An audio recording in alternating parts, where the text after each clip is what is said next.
Hello, namaste, and welcome to Agile Exploration Hub. I am your host Nagesh Deshpande, and we are bringing another episode. And today's topic is storytelling in Agile leadership.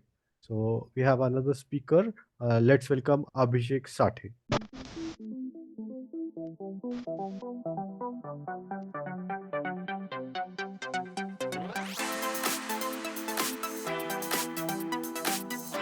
Hi, Abhishek. Hi Nagesh, how are Hey, you? how are you? You good? Good. You? Okay, so I'm good. So for my audience, thanks a lot for your wonderful support so far. We have reached 500 subscribers this week, and I really thankful for all the subscriber. Keep supporting us, and uh, so on this occasion, we brought our first speaker, very first speaker for the Agile Exploration Hub was Abhishek, and we now brought him back for our 30th episode. So Abhishek, thanks for being such a wonderful speaker so far, supporting us. And now that we have picked up a topic, storytelling in agile leadership, we would like to discuss more about it. Yes, So, yes. Yeah. let's move on to our topic for today. So we would like to know. See, storytelling is an art. It's a artistic form of um, making or presenting something, a topic and we all, specifically Marathi people, we grown up listening stories by first of all from our grandmothers, and then the famous authors, and it's a very challenging and very interesting art. Now, it's not easy, first of all, to be honest, if I say. But first of all, for our audience, can you just explain us what is exactly storytelling, and how can someone embrace it? How can someone use it or learn it? Yeah. Yeah. A great question to start. So before I jump into it, just want to quickly congratulate Thank for you. the 500 subscribers. I think it's a good journey and I'm happy to be part of it. Uh, to touch upon the point that we are discussing today. So I think storytelling basically is how you can differentiate stating the data that you have in a way by which you can help the audience connect. So, turning the numbers and metrics and dashboard and data and whatever you have, but combining it all in a narrative which helps the audience see themselves in the story. And then basically it acts like an anchor for them to remember Mhm. all the data, to process all that data. It can also inspire your audience, to take some action as an outcome of storytelling. I think embracing storytelling, as you mentioned, storytelling definitely is a form of art, but it also is a skill. And like many other skill, it can be learned and it can be practiced, and you can definitely get better at it. I think if you remember the normal parts of any good story, there is a challenge that your hero of the story might be facing. Then comes a turning point where you embark upon some idea, something that you want to try, some pivotal movement, and then you start exploring that option, and finally there is a resolution. So uh, basically just weaving up all the elements of different types of data you have into this format can help you come up with a good story that helps you as a storyteller but also your audience. Right. So, mm, you mean to say you have to, put something in an end-to-end picture, right? Yeah. Yeah. Okay. Good. So let's see. We'll share a few, data points or maybe some reference documents for our audience where they can practice or they can get more Definitely. information about storytelling. You know. Yeah. So now to our audience, we would like to ask you something. A story which helped you to explain few ideas or maybe agile ideas in a better way than facts and numbers. So we give, so I can prepare the numbers, I can prepare the facts. Okay, this is the history, this is historical data, and I can present it. However, a person sitting in front of me, he or she may not understand what I'm trying to present Yeah. it. You Mm. know, so that's where my skill as a facilitator will come into the picture. But now I can explain it. Yeah. Explaining is one thing, Mm. and putting it in a story. So can you share one small story where you put these facts and numbers in a story and explain it? Uh, so definitely, I remember this comes from my second organization where I worked as a senior Scrum Master. Um, I was given a task to come up with a sprint dashboard for my team. Hmm. Typical to any Scrum team that we usually have, which has a lot of data and graphs and charts and whatnot. But the basic issue that I observed was not the team not being able to understand those data points or anything, but they had a lot of struggle with respect to Agile itself. They had Okay. recently undergone Agile transformation, and they were really skeptical. They felt that all this Agile is just adding a lot of processes. They are adding on to a lot of meetings which may not be useful. It is increasing complexity of their work instead of reducing it. And then uh, I went back to my experiences from my past, where I myself experienced agile transformation firsthand, because Right. before we brought in a external agile coach, we were using a different model. So I knew about some team members who also struggled with agile itself.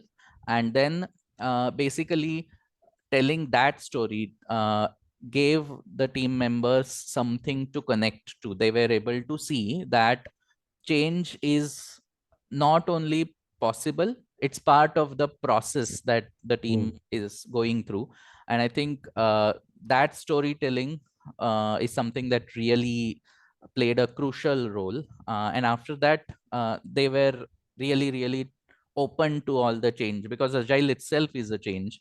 But then that change was made really smooth for them after I took them through this storytelling exercise. And I did this as a part of a workshop. So I made it look two-way communication. I made it as a collaborative discussion kind of thing. I gave my team members an opportunity to open up and we discuss about a lot of things, and then also hear what I had to share. So this was a collaborative exercise, but really fruitful, I'd say. Good. Great. And you already mentioned about, this agile is mainly people think about more processes and all that. So many people still think that Yes. agile is process. But now, how does this storytelling bring the human side into a leadership? uh, I think as leadership, it is important to tell stories about real struggles, about the unexpected wins, about the failures, and also how those failures turned into opportunities. Uh, Basically, what this will do is, as a leader, it is one of the core and essential responsibilities often talked about, where we are supposed to create a safe space, safe environment for people to work at, where we are supposed to preach about failing is okay, but fail fast. But I think talking about even the failure stories, or the real struggles that the teams and the companies that you have worked with in the past had, and then how they pivoted from how they took them as opportunities, and then converted them into some uh, unplanned kind of a success, is what will help your team members actually feel safe, instead of just learning about being in a safe environment. And that will in that will actually help them admit to mistakes, even if they Hmm. make mistakes, uh, and then convert those mistakes into innovation, which I think is a really important aspect of any leadership role. and something which is really really difficult to measure on a chart or a graph. I think as a leader, being vulnerable, uh, you know uh, increasing empathy, and also being authentic, being real, is really something that will help your team members change into a growth mindset, thus leading into a much better position. Great, really nice insight. So, uh, moving ahead, uh, most of my audience, Mm-hmm. the large number of audience is someone who is, to grow their in their career, or someone is looking for new job, or someone is Yeah. already working as a scrum master. They want to move into senior role like a senior scrum Mm-hmm. master or an agile Mm-hmm. coach, and they have to face a lot of interviews. Yeah. Now, as a interviewer, I interviewee, I want to give Mm. some interview. How can you use this skill of storytelling to make it more impactful impression into the interview?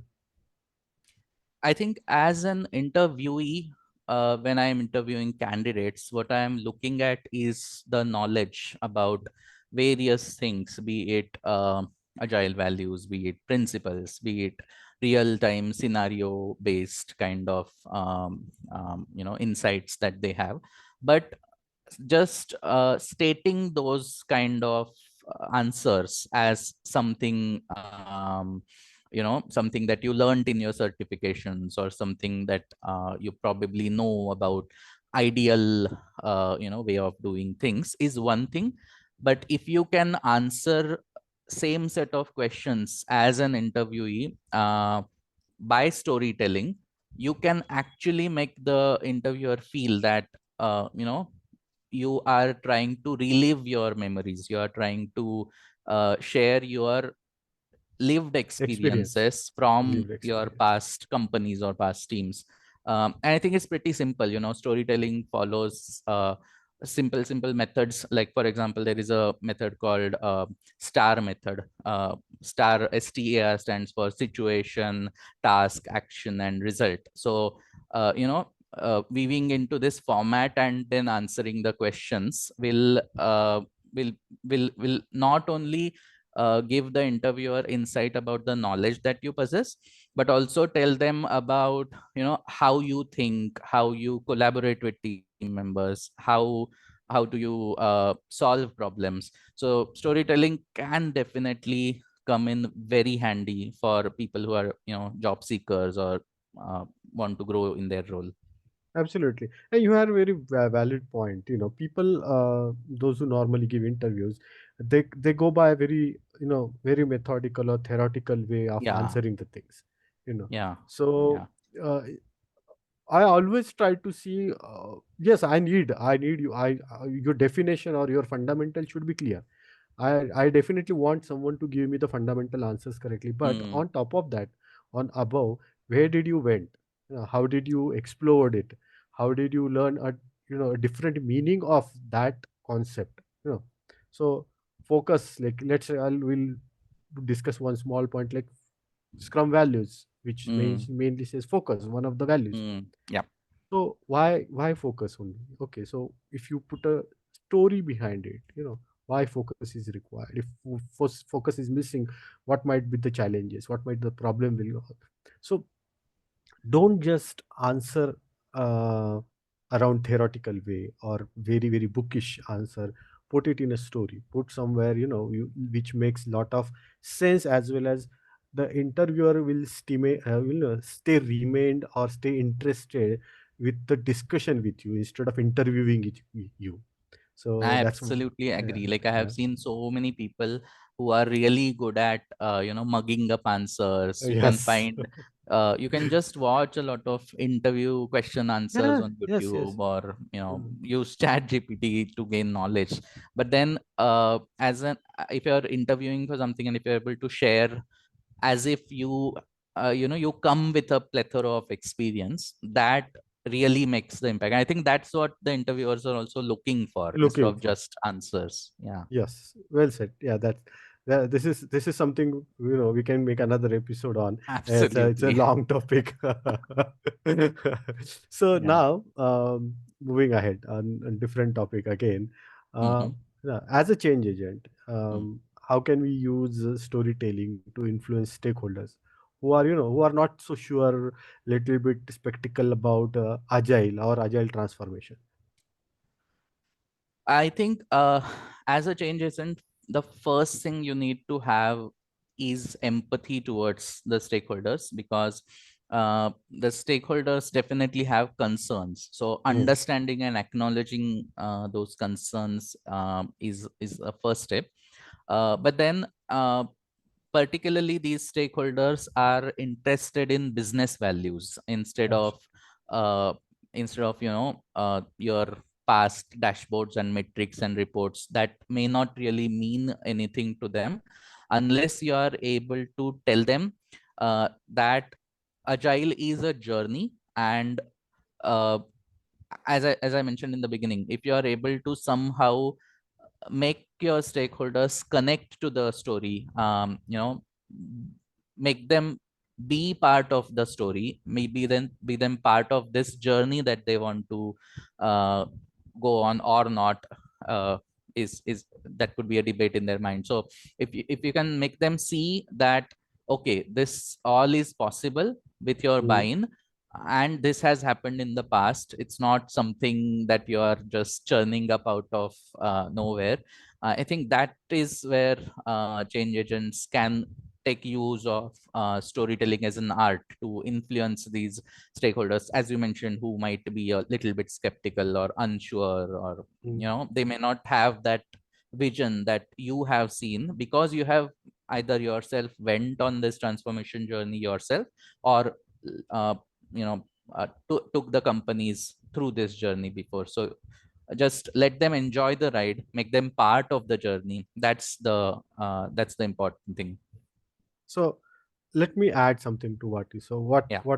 what you can do, guys. So this is for my audience. What you can do is, if someone is not so sure about one change being brought up, or a process has been changed. And see, change is something which is very difficult to adopt.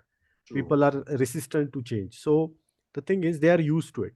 So now, Yeah. as a change agent, you should bring up a story saying Mm. that in one of my projects or one of my transformation, I had similar situation where these are the problem statements, these are the Mm. change we brought. And do not try to change everything in one day. Put it in a story such that, oh no, we didn't try to change everything in a one day. It was a gradual process. Slowly we change by nature, and then eventually we end up at this situation where, when my old stakeholders saw these results, they Mm. realize, oh, this is something which is less painful, or more acceptable. Yeah. Something This kind of storytelling art you should learn. And this kind of story you will be able to build when you gain hands on, when you will make your hand dirty, when you will learn from your past experience. You will be able to. So these are my value adds on what Abhishek said. Very valid, Abhishek.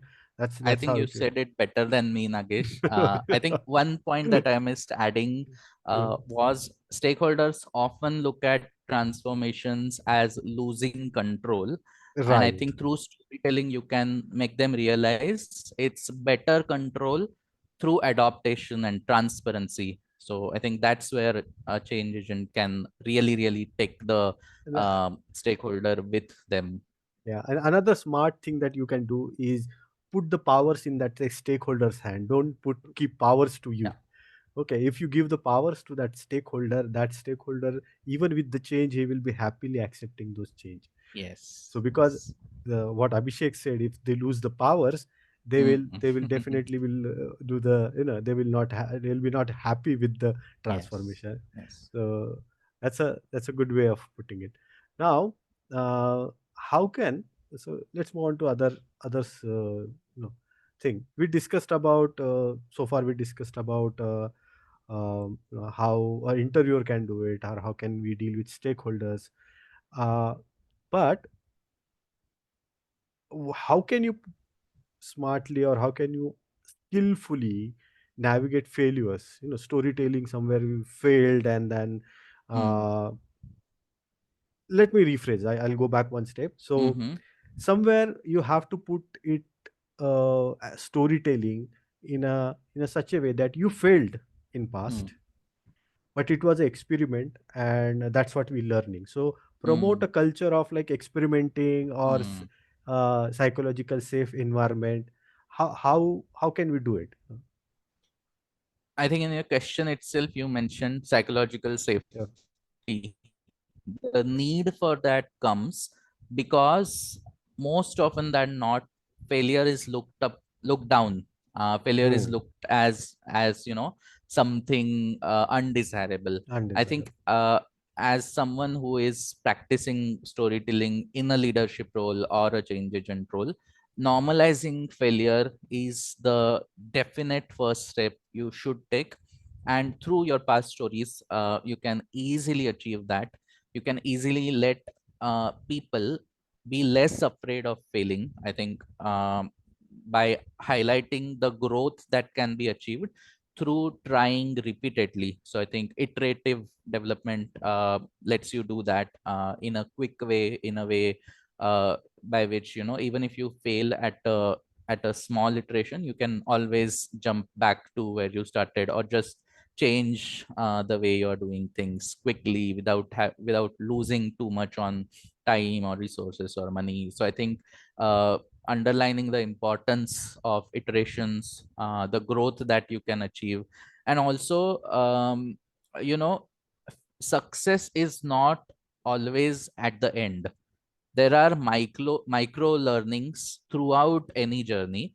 And uh, as a change agent, as a leader, as a manager, whatever, if you can promote a culture that celebrates these micro learnings along the way, Hmm. that really boosts confidence in your team members, that really uh, makes the team members just feel safe. They feel that it's fine.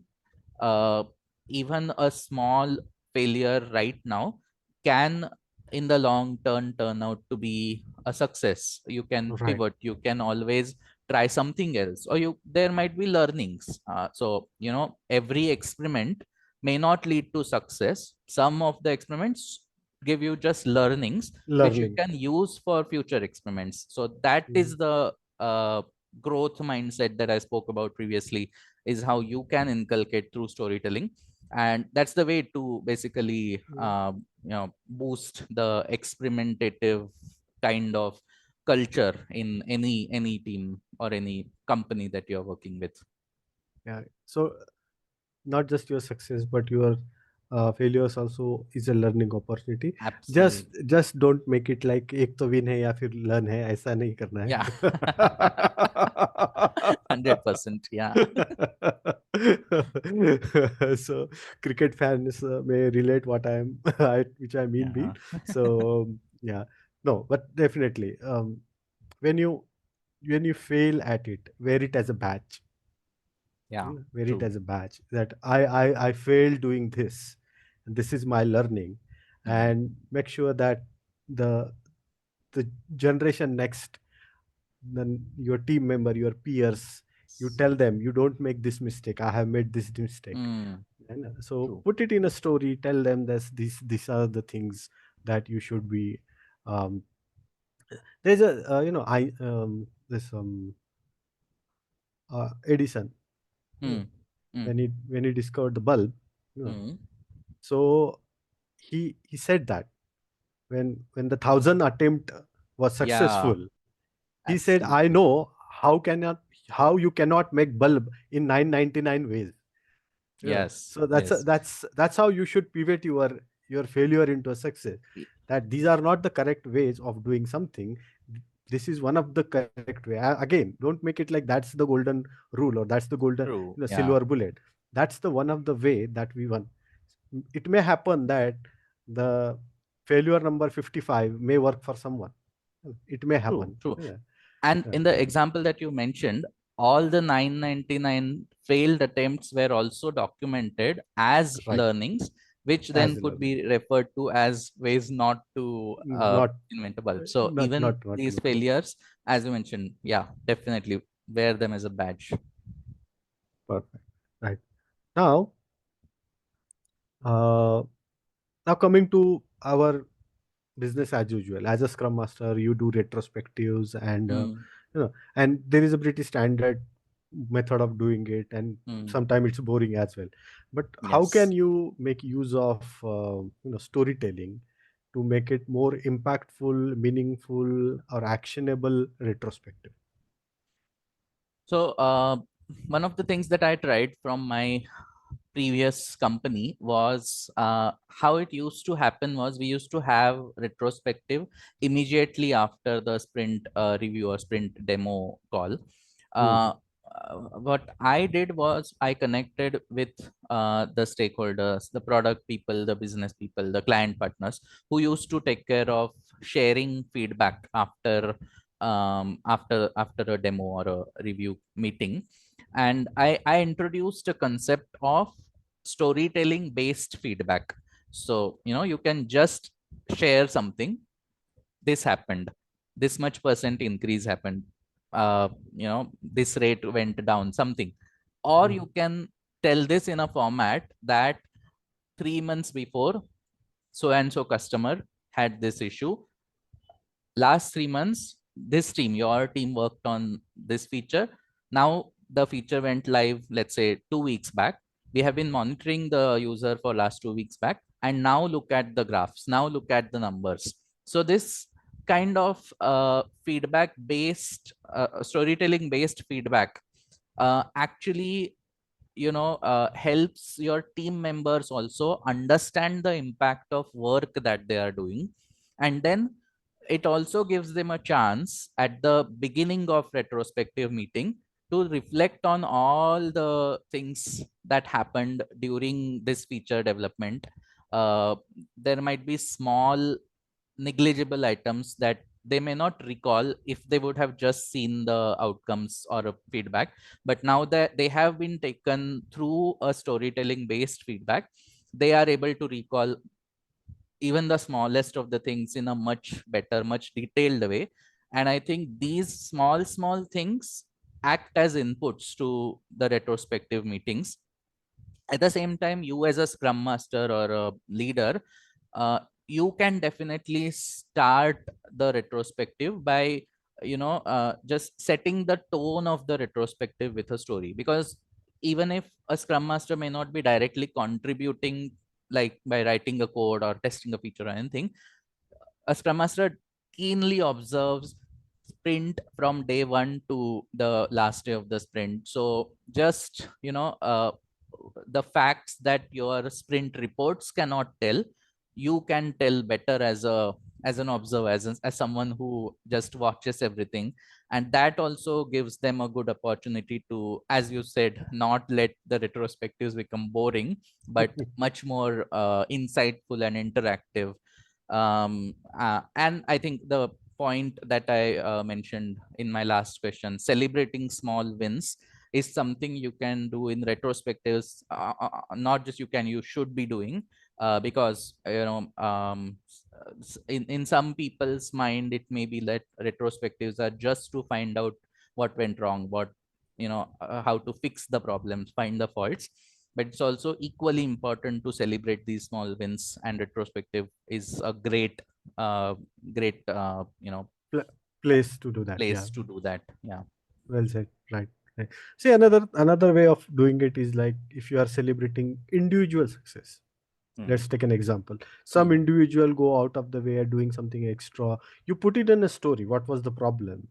You know Yes. how this person can come up with new ideas or extra efforts, which is added, and then you reveal the name of the person, which will make a Hmm. retro very very interesting. That okay, this is what happened in last a sprint maybe, or last release maybe, something like that. So Well said. Yeah. yeah, so scrum masters learn this art, put it in a different way. You will be recommend, or you will be uh, I'm not getting the word, but you will Mm, be counted as a very good facilitator, very good speaker. Those who absolutely. want to Yes. speak on the Mm, forums like mm, meetups or conference learn mm, storytelling. Now, yes. Abhishek, coming to last question, Mm, a very interesting question that I have for you.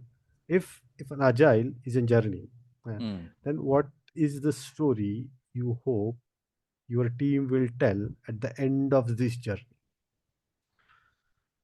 Great question. I think you know your success stories can act as inspiration. Your failure stories can teach lessons, Hmm. but the stories that I would want my teams to tell are the transformation stories, because they actually they can actually uh, empower the team members. They can make them feel that they have the autonomy, they have the skill sets and the power to make things happen, um, and they are not restricted by prescriptive rules or frameworks such as agile. Instead, they have the autonomy, they have the freedom, they have obviously not going haywire too much here and there, but also not be too much restricted. And I think uh, such kind of environments can just boost a lot of confidence. They can be much more sure than earlier about even the smallest of decisions that they take throughout the journey, be it adding the correct set of estimations or to taking decisions after observing some small failures. Anything as part of journey can become uh, much more helpful in nature.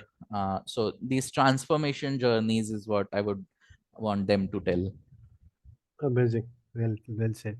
So, guys, those who are listening to my podcast today, thanks again. But what Abhishek said is very important. Uh, throughout your journey, try to see how you have changed as an individual. You know, how you earlier you were doing something and then you changed it, and now you're doing it differently. What value adds, what learnings are there? Yeah. So great discussion, Abhishek. Once again, thanks a lot for coming and uh, you know making Agile Exploration Hub hit once again. So those who are listening patiently, thanks for listening. If you like this video, please hit the like button, subscribe to my channel, put a comment. We want to see your questions in the comments, and we'd like to, based on your comment, will get more idea to create different episodes of Agile Exploration Hub. We'll bring more different new speaker. If you are interested to be a speaker, please connect with us. We will most You are most welcome as a speaker as well. Abhishek, once again, thanks a lot for joining us today. Have a nice day. Thank you. Thank you, Najesh. It was a pleasure.